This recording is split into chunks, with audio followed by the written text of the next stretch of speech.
시청자 여러분 안녕하십니까? 헬로티비 뉴스입니다.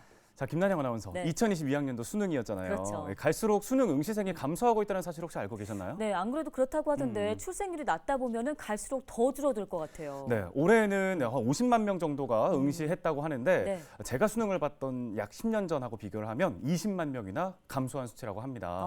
자, 그렇다 보니까 수능 점수가 필요 없는 대학이 10곳 중에 7곳이나 된다고 하더라고요. 야, 이대로 가면은 그럼 뭐 아예 수능이 필요 없는 날이 올지도 모르겠다는 생각도 드는데요. 네. 학생들이 자신의 꿈을 펼칠 수 있도록 교육 환경과 입시 제도를 교육 당국이 좀 잘 다듬어야 하지 않을까 싶습니다. 네, 모쪼록 응시생 모두가 원하는 결과 얻기를 바라면서 헬로티비 뉴스 시작하겠습니다.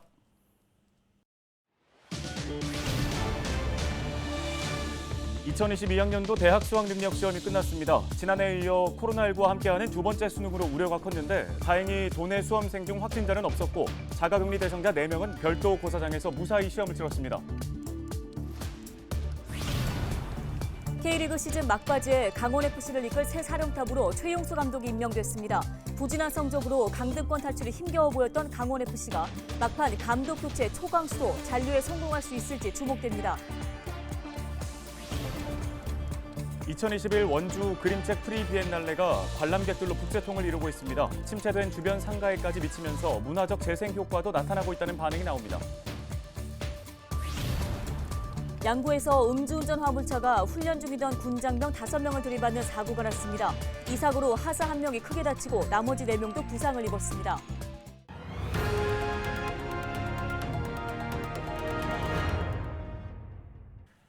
(2022학년도) 대학 수학 능력 시험이 치러졌습니다. 지난해에 이어 코로나19와 함께하는 두 번째 수능이었는데요. 코로나19에 확진되거나 자가격리된 수험생은 별도로 마련된 고사장에서 시험을 보는 등 방역에도 만전을 기하는 모습이었습니다.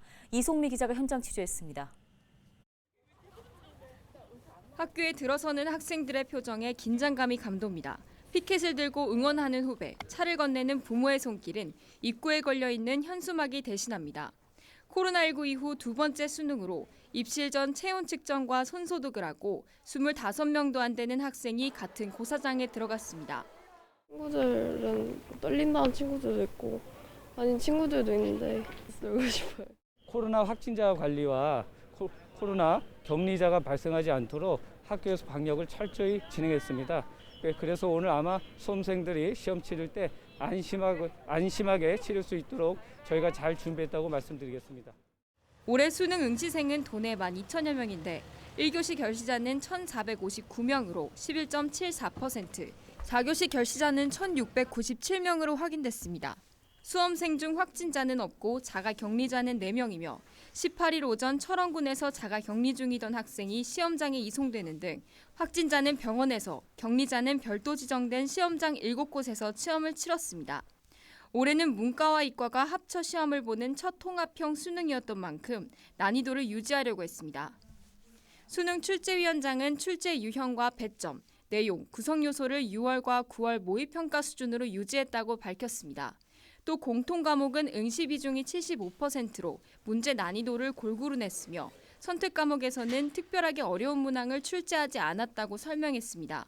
성취 수준 간의 학력 양극화 현상을 우리가 우려했었는데요. 그런 학력 양극화와 관련된 어떠한 특이점도 발견되지 않아서 이번 수능은 두 차례 시행된 모의평가의 출제 기조를 그대로 유지하면서 도내 시험장 51곳에서 진행된 수능은 오후 5시 45분이 돼서야 마쳤으며 수능 전형 결과는 다음 달 10일에 통지됩니다. 수능이 끝나면 30일 연세대학교를 시작으로 대학교 수시 전형 논술이 진행될 예정입니다. 헬로티비 뉴스 이송미입니다. K리그 시즌 막바지에 강원FC를 이끌 새 사령탑으로 최용수 전 국가대표가 임명됐습니다. 강원FC는 부진한 성적을 보면 강등권 탈출이 힘겨워 보였는데요. 네, 최신임 감독은 리그에서 살아남아 강원도민들에게 희망을 주겠다며 나아가 우승까지 거머쥐겠다는 목표를 내비쳤습니다. 황다인 기자입니다. 부진한 성적으로 강등 위기에 놓인 강원FC. 올 시즌 K리그 1부 리그에서 9승 12무 15패로 승점 39점을 기록하며 12개 구단 중 11위에 머물러 있습니다. 포항에 0대4로 대패한 이후 김병수 감독은 경질됐고 끊이지 않는 시즌별 악재와 예산 부족 문제로 그야말로 벼랑 끝에 선 상황. 강원FC를 구제할 새 사령탑으로 최용수 감독이 임명됐습니다. 지난 시즌을 끝으로 FC 서울 감독에서 물러난 후 약 1년 만에 현장으로의 복귀인 겁니다. 앞으로 강원FC를 지휘하며 새로운 도전에 나섭니다. 최문순 강원도지사는 강원FC의 새 출발에 큰 기대감을 나타내면서 적극적인 지원도 약속했습니다. 워낙 경험이 많으시고 우리나라 최고 어느 면에서나 최고시니까 잘 이끌어 주시길 부탁드리겠습니다. 네. 투자를 늘리는 데는 큰 어려움이 없어서. 최 감독 영입의 1등 공신이었던 이영표 강원FC 대표이사 역시 새 출발에 대한 굳은 의지를 전했습니다. 지난 13년과 완전히 다른 어떤 포인트, 터닝 포인트 기준점을 좀 마련할 수 있는 그런 상황이 될 수 있도록 열심히 좋은 감독님과 함께 해보도록 하겠습니다. 앞서 인천전을 1대1로 비긴 강원은 시즌 종료까지 단 2경기만 남았습니다. 최 감독은 경기 결과에 따라 자칫 2부 리그로 강등될 위기에 처해 있는 만큼 남다른 각오를 보이고 있습니다.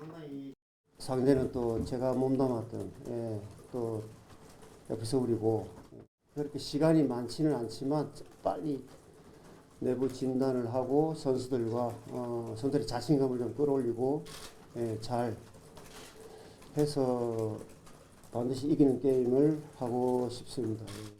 최 감독은 또 우승을 목표로 최선의 노력을 다하겠다는 포부를 밝혔습니다. 선수와 감독의 이름으로 큰 업적을 남겨온 최용수 감독. 신인 감독으로서 강원FC 미래에 한 획을 그을지 기대를 모으고 있습니다. 헬로티비 뉴스 황다현입니다. 지난주 강원 지역의 하루 평균 코로나19 확진자가 2배 이상 증가한 것으로 나타났습니다. 강원도는 18일 코로나19 대응 긴급 브리핑을 통해 지역 일평균 확진자 수가 지난달 말 기준 22.1명에서 이달 셋째 주 50.5명으로 급증했다고 밝혔습니다. 중환자 병상 가동률도 46.5%로 지난달과 비교해 2배 넘게 올랐습니다. 60대 이상 고령층 확진자가 지난달 55명에서 이달 164명으로 늘어난 것이 영향을 미친 것으로 풀이됩니다. 강원도는 25일까지 68개의 중환자 병상을 추가 확보하고 100개 병상 규모의 생활치료센터 한 곳을 예비시설로 지정한다는 계획입니다.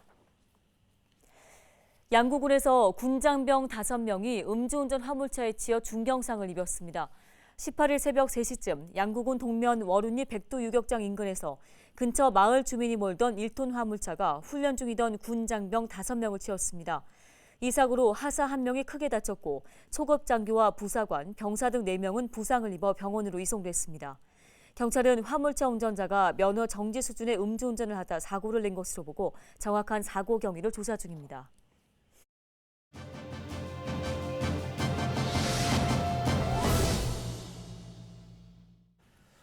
2021 원주 그림책 프리비엔날레가 SNS를 통해 입소문을 타기 시작하면서 관람객들로 북새통을 이루고 있습니다. 네, 이번 행사의 영향이 침체된 주변 상가에까지 미치게 되면서 문화적 재생 효과도 나타나고 있다는 반응인데요. 원주 문화재단 전영철 대표를 연결해 관련 이야기 나눠보겠습니다. 자, 대표님 먼저 원주 그림책 프리비엔날레 어떤 행사인지 소개 부탁드립니다. 네, 원주시에서는 2004년 페랭이꽃 그림책 버스, 그림책 활동가 약 200명이 활동을 시작했습니다. 그리고 2014년에는 사회적 협동조합 그림책 도시가 출범하였고요. 2016년에 문화 특화 지역 조성 사업이 채택이 됐습니다. 그래서 그림책 특화 사업을 운영해서 2019년에 법정 문화 도시와 유네스코 문학 창의 도시에 동시에 가입 지정을 받았습니다. 그래서 원주 그림책 프리 비엔날레에서는 이런 원주의 오랜 그림책 활동과 이런 집결을 모아서 국제 행사로 본격적으로 나아가는 시작점으로 프리 비엔날레를 기획하였습니다. 그래서 시민과 그림책 예술가가 참여하는 전시와 축제장으로 유례없는 그림책 도시를 선도하고자 기획된 것입니다. 네, 많은 분들이 행사장을 찾고 있다고 들었는데요. 어떤 프로그램들이 진행되고 있습니까? 이번 전시는 크게 6가지 섹션으로 구분이 되어 있습니다. 그래서 근대부터 현대까지 세계 그림책의 역사를 만나는 그 아카이브 전시인 역사가 된 그림책, 그리고 두 번째 기획 전시에서는 예술이 된 그림책, 여기가 이제 주 전시장이 되겠는데요. 그리고 세 번째는 세계 대표 도서전과 수상 컨텐츠인 세계 그림책의 흐름을 읽다 이렇게 구성이 되어 있고요. 그리고 원주의 그림책 섹션 이렇게 구분이 되어 있습니다. 역사가 된 그림책에서는 세계 그림책의 역사를 팝업북부터 소개를 하고 있고요. 그리고 한국 그림책 역사는 국제 아동 청소년 도서협의회 KBBY 한국 지부가 있거든요. 여기에서 100년 역사를 정리를 해주셨습니다. 그래서 굉장히 진귀한 자료가 많이 나오고 있고요. 그리고 이번 기획 전시 예술이 된 그림책에서는 한국의 대표 그림책 작가 10분을 모셨습니다. 이분들의 작품은 단순한 그림책을 뛰어넘어서 현대 사회가 직면하고 있는 환경이나 인권이나 이런 이슈를 부드럽게 던지고 있습니다. 그래서 굉장히 메타포가 센 전시고요. 그리고 원주 그림책 섹션에서는 시민 활동부터 이어져 온 그런 활동 결과물로서 시민 창작 그림책 약 500권이 있습니다. 여기에서 8분의 대표 작품과 그분들의 작품이 나오기까지 과정을 공유하고 있습니다. 그리고 이제 야외에는 나의 어린아이라는 나무에 된 조형물이 이 그림책의 상징물로 이렇게 마련되어 있습니다. 네, SNS를 통해서 많은 분이 행사 소식을 듣고 찾게 되면서 주변 상권 활성화까지 영향을 미친다고 들었는데요. 주변 반응은 어떤가요? 주관 측에서도 깜짝 놀랐습니다. 네이버 예약을 통해서 예약을 받고 있는데 이용하고 난 방문자가 남긴 평가에 보면 35분이 오늘까지 평가를 해주셨는데요. 32분이 5점 만점, 3분이 이보다 한 단계 낮은 4점으로 평가해 주셔서 4.86, 100점 만점으로 환산하면 97.2점입니다. 너무나도 좋은 평가를 해주시고 계시고요. 보통 4.5점 정도만 되면 문화예술 행사 중에서 최상의 평가라고 하는데 이보다 훨씬 높은 거의 만점 가까운 평가로 이것은 원주시에서 펼쳐진 문화예술 행사로 전국 어디에 내놓아도 부끄럽지 않는 결과로 시민 여러분들께서 자신감을 넘어서 자존감을 가지셔도 좋을 것 같습니다. 뿐만 아니라 페이스북, 인스타그램은 물론 블로그, 유튜브까지 엄청난 인기를 끌고 있고요. 그리고 주말 하루 동안에 1000명 넘는 인파가 찾아주고 계십니다. 그래서 자발적인 파워블로그나 이런 글도 올라오고 있는데 한번 오시면 보통 평균 2시간 이상을 머무르기 때문에 주변 상가에서 꼭 식사를 하고 가시고 커피를 드시거나 하셔서 지역이 살아나고 있다 이런 평가를 받고 있습니다. 네, 이번 주말까지 계속되는 거죠. 어떤 프로그램들이 남아 있는지 또 그리고 원주 프리비엔날레 앞으로의 계획도 함께 정리를 해주시죠. 이번 17일에는 그 문화도시 원주의 그림책 도시 마스터 플랜 수립을 위한 확산 워크숍이 17일 날 3시부터 5시까지 마련되어 있고요. 그리고 전시는 쭉 진행이 됩니다. 그리고 작은 그림책 도서관이나 어린이 실내 놀이터, 그리고 북카페, 그리고 그림책 이야기 자판기 등이 운영되고 있고요. 그림책 컬러링도 체험관과 너무 좋습니다. 그리고 원주 프리비엔날레 앞으로의 계획을 좀 말씀드리면 행사가 끝나자마자 정확한 객관적인 평가와 진단을 할 계획이고요. 그리고 비엔날레 조직위원회를 11월 6일 창립 총회를 했습니다. 그래서 정례화할 계획이고요. 그리고 안정적인 예산을 위한 노력, 그리고 지역 내 그림책 관련 자원을 연계 협력하여 내년 행사에 돋보이게 하는 노력이 필요하고요. 그리고 볼로냐 아동도서전, 남이 콩쿠르, 국내 비엔날레 조직과 MOU를 체결할 계획입니다. 그리고 비엔날레 전남 3호국의 문화재단 내 마련 등 이런 과업을 착실히 수행해갈 그런 계획입니다. 네, 잘 들었습니다. 전영철 대표였습니다.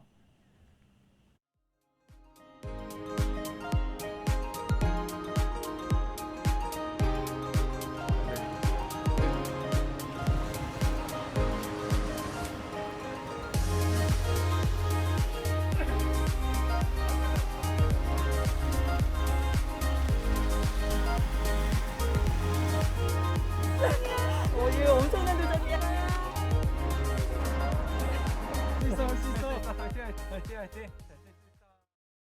오늘 저희가 준비한 소식은 여기까지입니다. 시청해주신 여러분 고맙습니다.